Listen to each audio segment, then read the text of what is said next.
comment c'est né? TeamPack est né parce que j'ai travaillé avec beaucoup d'entreprises, souvent dans les sociétés avec des ingénieurs, formation ingénieur de base. Et ces ingénieurs travaillent dans le mode projet.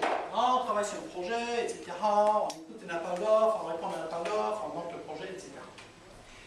Et au bout de quelques semaines, ils présentent leur réponse à l'appel d'offres, etc. Et ils sont étonnés que l'appel d'offres n'est pas accepté. C'est pas possible. Pourquoi? Parce que c'était la bonne réponse, c'était la moins chère, c'était ça, techniquement, nickel pro. Mais ils ont oublié un truc. Ils ont oublié que la réussite d'un appel d'offres, la réussite de la vente, c'est beaucoup plus que la réponse technique. C'est la façon que c'est fait. C'est l'influence. C'est la political agility, agilité politique. C'est, dans les systèmes de vente, l'amont-vente, le vente en amont. De convaincre les gens que je vais faire la bonne réponse, la bonne réponse à votre appel d'offres. Donc, j'ai eu 2 ou 3 sociétés qui m'ont demandé carrément en même temps, est-ce que vous avez quelque chose pour ça? Je dis, non, on a l'objectif, c'est créer. Donc on a créé quelque chose qui marche pas mal. Donc c'est quoi? Donc, on va créer des équipes de 4, 5, 6 personnes, et on va les filer à un appel d'offres. L'appel d'offres vient d'une société qui s'appelle TeamPark, qui peut être Disney ou n'importe. Et TeamPark, chaque équipe reçoit ce guide de participants, les équipes. Et à l'intérieur de ce guide, qu'est-ce qu'on voit? On va voir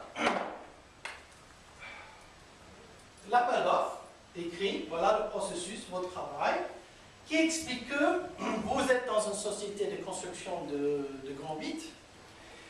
Nous, TeamPark, cherche un partenaire long terme pour notre parc interne, pour construire et nous conseiller dans l'émergence des prochaines différentes attractions, pour identifier de bonnes sociétés de design. On va vous donner une procédure, on va vous donner pour construire votre offre de partenariat qui sera basée sur un démo, un prototype d'un grand mythe qui fonctionne. Vous allez construire ce grand mythe avec 20 morceaux de papier, du scotch, etc. Et c'est parti. On explique à l'intérieur de l'appel d'offres qu'effectivement on cherche un partenaire, etc. Les critères d'évaluation, tout est là. Même le retour des clients sur les attractions existantes, le concurrence, etc. Et ils partent. Paf, pas travailler. Pour 1 heure. Qu'est-ce qu'ils vont faire pendant 1 heure? Ils vont couper, construire, etc. Donc, pendant ce temps qu'ils construisent, nous, on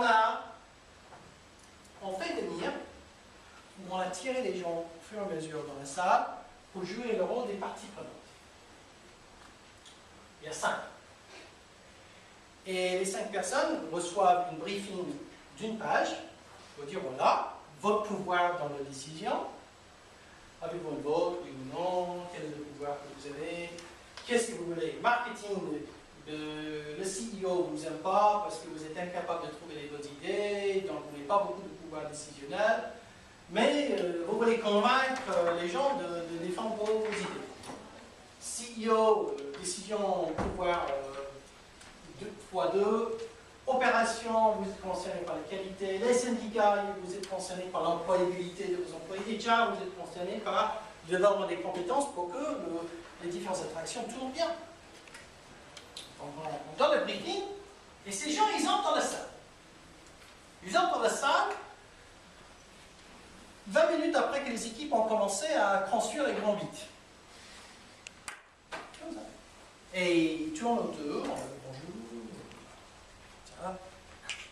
Et les gens, qu'est-ce qu'on voit? Les gens, excusez-nous monsieur, mais on est en train de construire un truc, donnez-nous un peu de temps. Ok, si vous voulez. Tout le monde, et de temps en temps, on va voir l'équipe qui va dire j'ai une question pour vous, monsieur le directeur des ressources humaines, qu'est-ce que vous voulez voir dans ce projet? Ah, ok, très bien. Ils commencent à parler, ils expliquent, ils jouent le rôle, Les gens commencent à faire en amont-vente, le vent en amont. Ça arrive pour 10% des équipes. Les 90%, ils restent, ils bossent. Ils bossent. Et on dit, ok, maintenant présentation devant le comité de sélection. Ils ont 2 feuilles de paperboard, le comité de sélection est là, chaque équipe présente, et je demande à ces 5 personnes de vraiment jouer jusqu'au bout.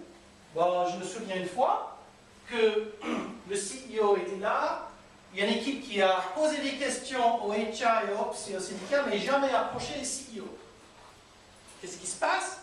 L'équipe vient et présente leur maquette. Voilà les différents types de maquettes qui sortent.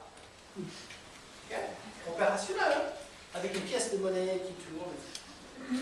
Au moment de la présentation, le CEO se lève et quitte la salle. Pouf, comme ça. Et après, il revient.